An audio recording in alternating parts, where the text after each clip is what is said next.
Tax, PAN card, TDS, ITR, tax labs, ರೆಸಿಮ್ಸ್, GST ಇದೆಲ್ಲ ಏನು ಅಂತ ಕನ್ಫ್ಯೂಸ್ ಆಗ್ತಾ ಇದೆಯಾ? ಈ ಒಂದು ವಿಡಿಯೋದಲ್ಲಿ ಇದನ್ನೆಲ್ಲ ತುಂಬ ಸಿಂಪಲ್ ಭಾಷೆಯಲ್ಲಿ ನಿಮಗೆ ಅರ್ಥ ಮಾಡಿಸ್ತೀನಿ. ಸೊ ಮೊದಲನೇದಾಗಿ ಟ್ಯಾಕ್ಸ್. ನಾವು ರೋಡಲ್ಲಿ ಓಡಾಡುವಾಗ ಅಥವಾ ಸರ್ಕಾರಿ ಆಸ್ಪತ್ರೆಗೆ ಹೋದಾಗ ಇದಕ್ಕೆಲ್ಲ ಅದು ಡೆಲ್ಲಿಯಿಂದ ಬರುತ್ತೆ ಅಂತ ನಮ್ಮ ಮೈಂಡಲ್ಲಿ ಬರುತ್ತೆ. ಅದು ಟ್ಯಾಕ್ಸಿಂದ ಬಂದಿರುತ್ತೆ. ರೋಡ್, ಸ್ಕೂಲ್, ಹಾಸ್ಪಿಟಲ್ ಅಂತ ಪಬ್ಲಿಕ್ ಸರ್ವಿಸ್ಗಳು ನಡೆಸೋಕ್ಕೆ ಸರ್ಕಾರಕ್ಕೆ ನಾವು ಕೊಡುವ ಹಣವೇ ಟ್ಯಾಕ್ಸ್. ಸರಳವಾಗಿ ಹೇಳ್ಬೇಕಂದ್ರೆ ದೇಶ ನಡೆಸೋಕ್ಕೆ ನಮ್ಮ ಕಡೆಯಿಂದ ಸ್ವಲ್ಪ ಕಾಣಿಕೆ. ಸೊ ಮೇನ್ಲಿ ಟ್ಯಾಕ್ಸ್ನಲ್ಲಿ ನಾವು ಎರಡು ವಿಧಗಳನ್ನ ನೋಡ್ಬೋದು. ಮೊದಲನೇದಾಗಿ direct tax and indirect tax. Direct ಟ್ಯಾಕ್ಸ್ನ ನಾವು ಇನ್ಕಮ್ ಟ್ಯಾಕ್ಸ್ ಕೂಡ ಅಂತ ಕರಿಬೋದು. ಇಂಡಿಯಾದಲ್ಲಿ ನಮ್ಮ ಆದಾಯ ಒಂದು ಲಿಮಿಟ್ಗಿಂತ ಜಾಸ್ತಿ ಆದರೆ ನಾವು ಸರ್ಕಾರಕ್ಕೆ ಟ್ಯಾಕ್ಸ್ ಕಟ್ಟಬೇಕಾಗತ್ತೆ. ಸೊ ಎಲ್ಲರೂ ಟ್ಯಾಕ್ಸ್ಗಳು ಸೇಮ್ ಇರಲ್ಲ.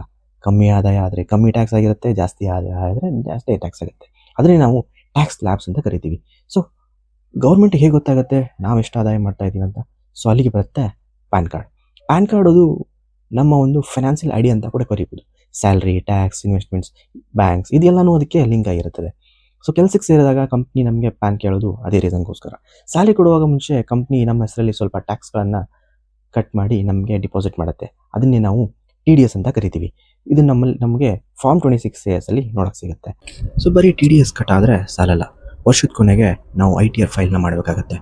ನಾವು ಎಷ್ಟು ಸಂಪಾದನೆ ಮಾಡಿದ್ದೀವಿ, ಎಷ್ಟು ಆಲ್ರೆಡಿ ಟ್ಯಾಕ್ಸ್ನ ಕಟ್ಟಿದ್ದೀವಿ, ಎಷ್ಟು ಟ್ಯಾಕ್ಸ್ ಆಗ್ತಿದೆ ಅಂತ ಸರ್ಕಾರಕ್ಕೆ ಹೇಳೋದೇ ITR. ಜಾಸ್ತಿ ಟ್ಯಾಕ್ಸ್ ಕಟ್ಟಾಗಿದ್ದರೆ ವಾಪಸ್ ರೀಫಂಡ್ ಆಗಿ ಬರುತ್ತೆ, ಕಮ್ಮಿ ಕಟ್ಟಾಗಿದ್ದರೆ ಕಟ್ಟಬೇಕಾಗತ್ತೆ. ಸೊ ಟ್ಯಾಕ್ಸಲ್ಲಿ ಮೇನ್ಲಿ ಬರೋದು ಎರಡು ರೆಸ್ಯೂಮ್ಗಳು. ಸೊ ಒಂದು new resume and old resume. New resume is so simple, ಲೆಕ್ಕ ಸಿಂಪಲ್, ಟ್ಯಾಕ್ಸ್ ಕಮ್ಮಿ. ಆದರೆ ಟ್ಯಾಕ್ಸ್ ಉಳಿಸೋದು ಆಪ್ಷನ್ಸ್ ಕಮ್ಮಿ ತುಂಬ ಇರುತ್ತೆ.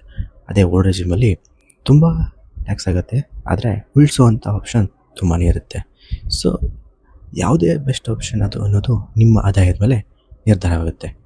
ಸೊ ಟ್ಯಾಕ್ಸ್ ಉಳಿಸೋದು ಅಂದರೆ ಕಳ್ತನ ಅಲ್ಲ. ಇನ್ಶೂರೆನ್ಸ್, PPF ಅಥವಾ ಲೋನ್ ಅಂತ ಸರಿಯಾದ ಕಡೆ ಇನ್ವೆಸ್ಟ್ ಮಾಡಿದರೆ ಸರ್ಕಾರ ನಿಮ್ಮ ಟ್ಯಾಕ್ಸ್ ಕಡಿಮೆ ಮಾಡುತ್ತೆ.